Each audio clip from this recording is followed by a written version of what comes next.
Take Snow White out into the woods. I never want to see her again. Kill her, and as proof that she is dead, bring her lungs and liver back to me. The cook had to boil them with salt, and the wicked woman ate them, supposing she had eaten Snow White's lungs and liver. Can I get that recipe?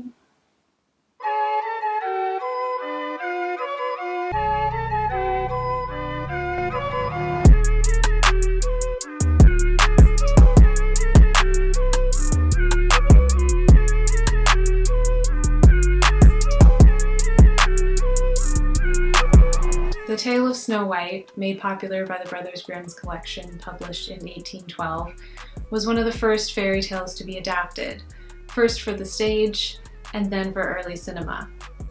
Betty Boop even had her turn as the raven-haired beauty.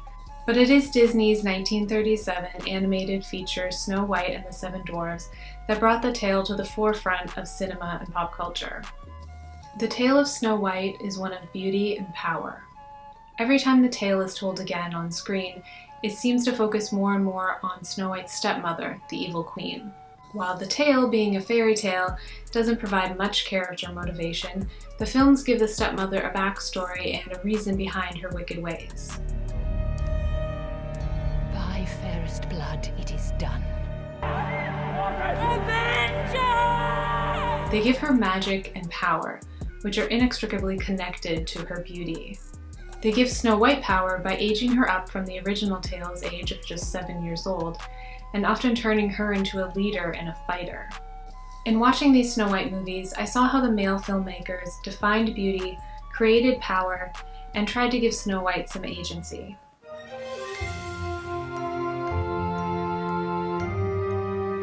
Who's the fairest of them all? Whoever the director casts as his leading ladies. In a written or oral tale, you can just write, "She was the most beautiful woman in all the land," without further description. But in a film, you have to show in every little detail exactly what the most beautiful woman in all the land looks like. All but one of the films I'll be referencing here were directed by men, which means men were defining beauty, which is a key element of the story. It's the stepmother's main character motivation, to be and stay beautiful. More beautiful than Snow White. By now we're all familiar with the term, the male gaze. I'm not going to dissect all these films to point out where that gaze seems particularly male gaze, but I do want to talk about something adjacent to the gaze, which is this idea of defining beauty. So, what is beautiful in these filmmakers' eyes?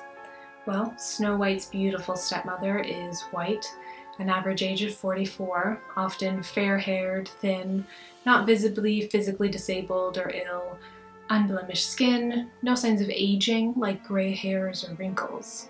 Snow White is younger at an average age of 18, light-skinned, brunette or black hair, the one physical trait specified in the tale, thin, unblemished, no visible physical disabilities or illnesses, and, pretty. The Grimm's tale says that Snow White was born white as snow, red as blood, and hair as black as ebony. It actually did not specify that her skin was white as snow or her lips or cheeks were red as blood. And they often give her brown, not ebony hair, but she's gotta be white. Not white as snow, because that would actually be terrifying, but, Caucasian at least. I'd personally love to reinterpret the tale for screen using an actress whose looks could be interpreted from the text. Red as blood could be a port wine stain birthmark, white as snow could be albinism or vitiligo, and considering the one thing for sure is that her hair is as black as the ebony tree, it makes a lot more sense for her to be a black or brown girl. But somehow white skin is the characteristic that all these filmmakers felt they needed to stick to the most. But then she is fairest of them all. Now that we've decided what is beautiful, what is ugly? An aspect not in the tale is the idea that the stepmother's beauty is actually tied to her mirror and her magic. I'll address the use of magic and why it's been added to film adaptations so consistently later on, but my point here is that often in the films, the stepmother is so desperate to stay beautiful that she's already been taking drastic measures, like using magic, to keep her beauty as she's gotten older. And there it is, keeping beauty. Women have beauty in their youth and try to hold on to it as they age out of it. Snow White was only 7 years old when she became more beautiful than her mother. And mother became stepmother as the Grimms revised their tales for subsequent editions. If this isn't a story about youth and beauty and the power it holds, I don't know what it's about. In most films, as the evil queen's power fades, because Snow White is becoming more powerful, her beauty starts to fade as well. And what's the first subtle visualization of the loss of her beauty? It's not acne, it's not her waist size, it's wrinkles. They're not wrinkles, just crinkles.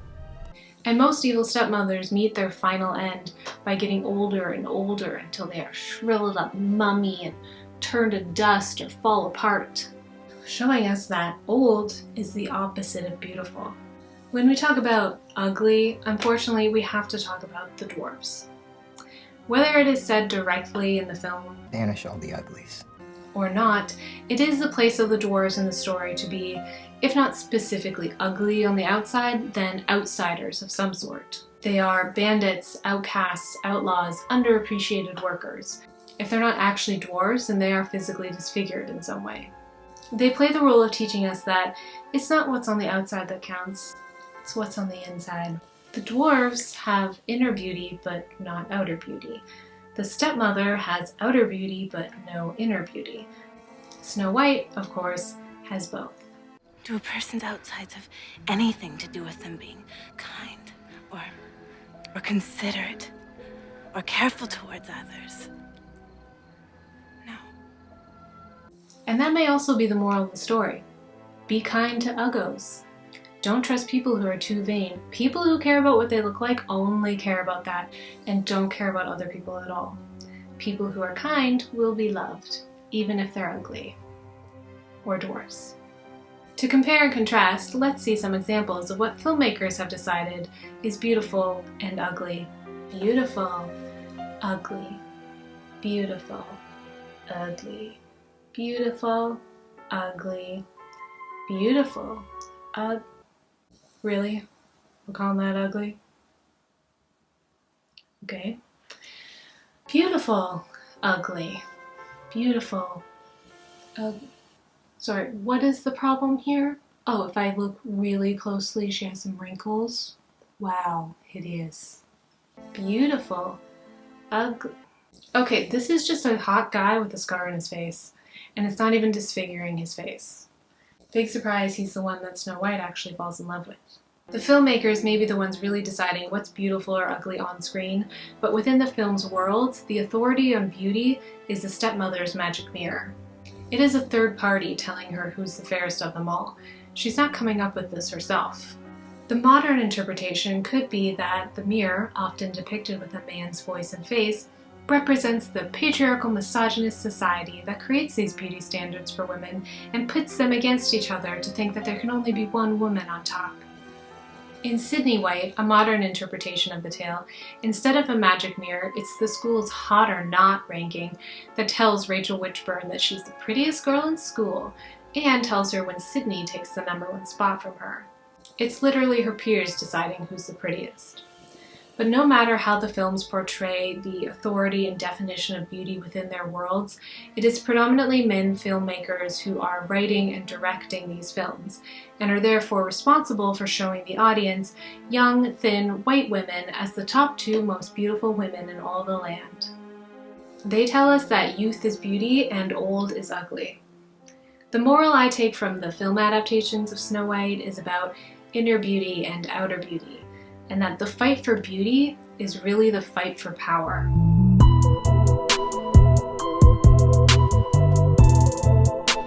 Mirror, mirror on the wall, who's the most powerful of them all? Knowing nothing about the mother or stepmother from the tale other than her desire to be fairest in the land, filmmakers have had to create much of her character themselves. And the direction that character has gone in, since Disney, is that of a power-hungry, gold-digging black widow who cares too much about her looks. When a woman stays young and beautiful forever, the world is hers. First, I will take your life, my lord. And then I'll take your throne. I can't help but think, as a woman, that women interpreting the character of Snow White's stepmother would have different ideas of how this woman ended up so bent on being the most beautiful that she would kill her own daughter or stepdaughter. Women have felt the societal pressure of the patriarchy to look a certain way, to be a certain way, to value our looks and what men think of us over our intelligence, personality, and ambitions. Ugh. It's called moisturizer. Try some. Next. Ugh. Your pores are enormous. They have this new thing called whitening toothpaste. Next. We have personal experience seeing in ourselves and others what horrible cocktail of outside pressures creates a vain woman. It seems most of the men writing these Snow White movies are not interested in exploring all the influences that could lead to the stepmother being so vain that it's turned into insanity. Instead, they've created a motivation that men are taught to value and understand: the desire for power. This queen radiates crazy. You know this. Women always get crazy when there's a prince around. No. I'm in the same room as a prince crazy, and then there's just good old-fashioned, plain, traditional psycho crazy. What do you want me for? Yes. Hey, sexy. Rachel, what the hell are you doing here? Tell me what you were doing out with her. The prince is rich. He's built like an ox. I'm going to marry him, and then my financial problems will be solved. So alone. I fear she's the latter. As I've explored, beauty is power. Like deciding who is beautiful or not, these male filmmakers decide what is worth killing for. The crown, the kingdom, the money, the control, the power. That's what the stepmother wants in these films. Most of them make Snow White's father a king, and the stepmother is on the hunt for a rich and powerful husband before they even meet. No specific motivation, just a gold-digging bitch from the start. And here's where the magic comes in.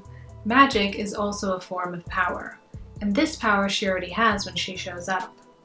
The magic, tied to the mirror, is already giving her the power of beauty, which is a kind of magic that helps her ensnare a man. For some reason, she can never get her hands on some magic that can just give her the kingdom. It just keeps her beautiful. Maybe it can put a spell on the king so he will marry her. Maybe it helps her kill him so she can take over. The magic never seems to work on pure, innocent Snow White, though. And therein lies the conflict of the story. There actually wasn't any magic in the tale. Okay, so talking mirror sounds pretty magical, and the whole not dead, not alive thing that happens to Snow White definitely isn't natural. But the mother was not a witch. She didn't need magic to trick a 7-year-old girl. She just put on a disguise and tied the laces too tight, poisoned a comb, poisoned an apple. The addition of magic to the stepmother's tricks, well, most movies usually just skip straight to the apple, is connected to Snow White's age. It's one thing to write about a little girl being tricked, but when Snow White's a teenager, she would seem pretty stupid for falling for a disguise and taking things from a stranger. But for most films, Snow White is compelled to eat the apple by magic. She's not dumb or naive, she's under a spell. Snow White is so pure of heart and is protected by her new friends the dwarves that the stepmother really has to rally the troops to get to her. She needs the help of the magic mirror. The stepmother is powerful and often harnesses magic on her own, but she's really got nothing without the mirror. But her folly is in her perception that she is in charge of the mirror and its power. She thinks she's controlling its magic, but really it has a hold over her. Generally, she doesn't use the power of the mirror to make her attacks on Snow White, but she does rely on the mirror to tell her that Snow White is still alive and where she is, often literally showing her a live feed of Snow White at that very moment.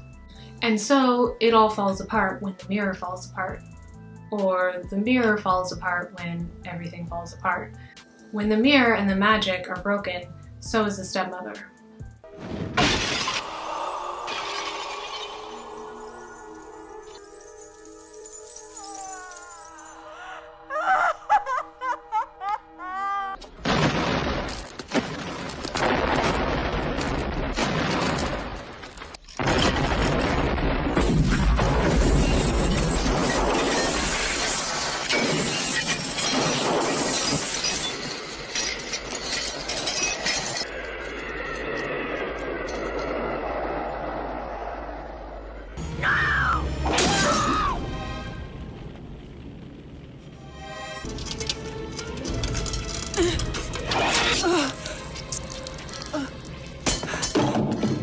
It's up to the filmmakers to create a rich backstory and motivation for the evil stepmother queen witch, and I think I have a pretty strong case in saying that creating a character whose main motivation is to gain power is something more likely to come from a man's mind than a woman's.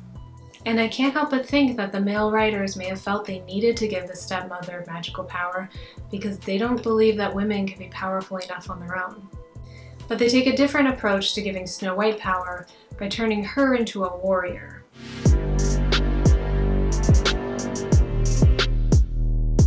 Snow White was a helpless little 7-year-old girl in the tale, so among many other things a filmmaker has to add to the story to have enough material for a feature-length film, Snow White has been aged up into a teenager. Still young and beautiful, but capable of a lot more than a child. To create a more compelling story, Snow White has to be given more agency than her original passive role in the tale. Her age is one way, but a big trend I've seen in recent films is to turn Snow White into a warrior. Again, I can't ignore the fact that these films were written by men and they've chosen to give their female lead characteristics that are valued in real life and in films by men in men. Leadership, physical strength, fighting for someone you love, combat skills. And sure, they might have the best intentions with this. Maybe they're just overcorrecting. They want to subvert the damsel in distress trope, so they go hard in the opposite direction and end up turning their female lead into the male hero, a knight in shining armor. But it looks to me like a big male blind spot, throwing male ideals onto a woman rather than coming up with other ways to portray an autonomous, powerful young woman.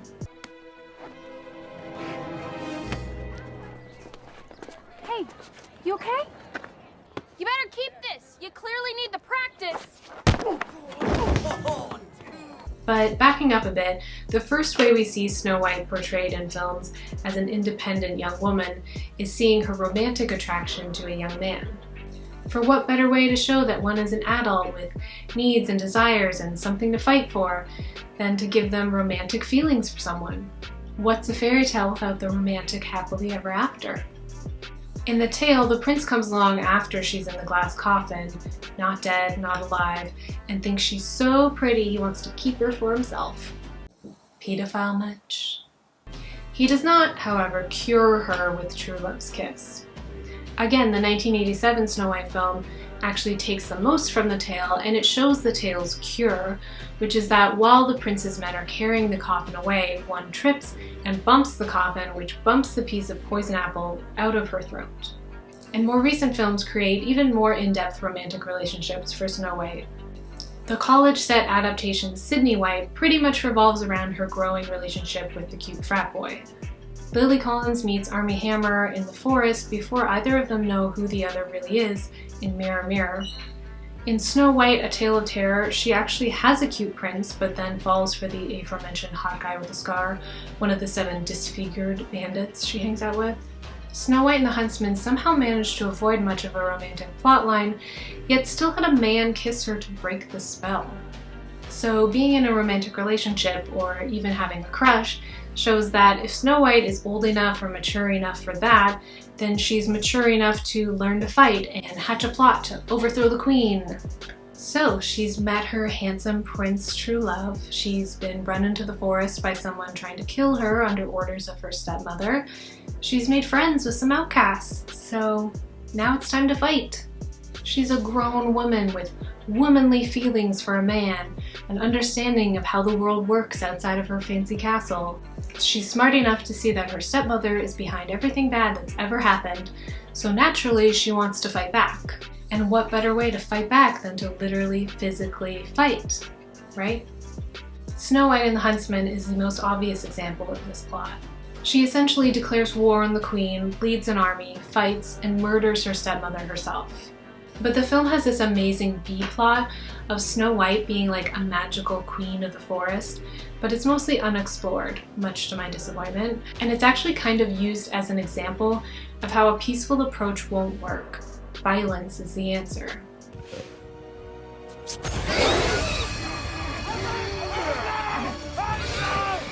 Instead, Snow White is turned into a military leader. Like she is taught to fight and steal in Mirror Mirror and A Tale of Terror. Snow White often learns not just self-confidence, but leadership. Not just strategy to disempower her stepmother, but combat training to kill her. She does what any male hero of the story does. Training montage, suit up, kick some ass. I mean, it's not all bad. No one wants to see another woman as a victim on screen, right?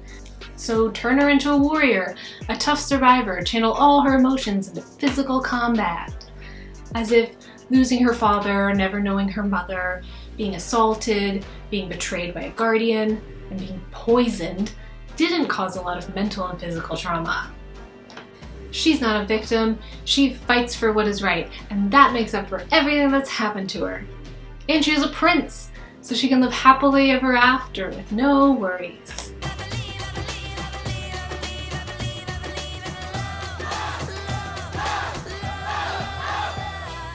Imagine how compelling fairy tale adaptations would be if they really showed and dealt with the characters' traumas. Fairy tales are full of crazy ass shit. There's plenty of fodder for psychological drama full of emotional resonance. Alas, instead we get sword fights and weddings instead of healing and recovery. So men have tried to modernize the tale by taking the damsel in distress and making her kick butt instead, but it still reeks of the patriarchal agenda. They give her agency by giving her attributes that men see as keys to success and self-empowerment. The physical strength, combat skills, leadership, fighting for the one you love romantically, fighting to take power over something. These are not everyone's values. And while I don't dislike the idea of Snow White's motivation being to right the wrongs that the queen has inflicted on the kingdom and take back the throne for the sake of her family legacy, is violence the only way to do that?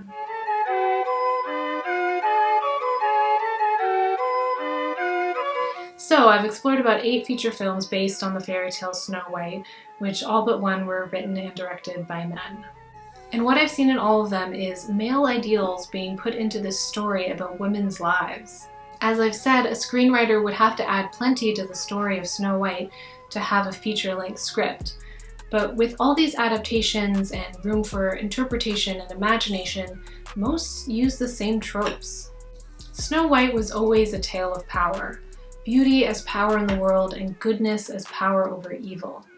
But instead of expanding the tale into a story of the complex relationship between a mother and daughter, these male writers and directors used common tropes of male-centric films and disguised them with a female lead.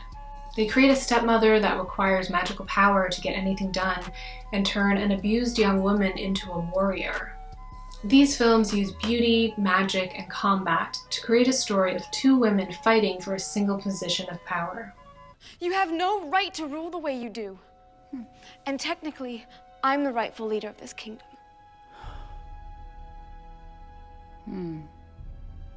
Probably not. The best thing you could have said just there.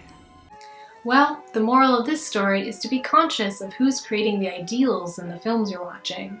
The beauty, the character traits, the happy ending, and what possibly damaging values are they upholding. And just because a woman is the lead of a movie doesn't mean her character should be held up as any sort of ideal for women. And they all lived oppressively ever after under the patriarchy. The end.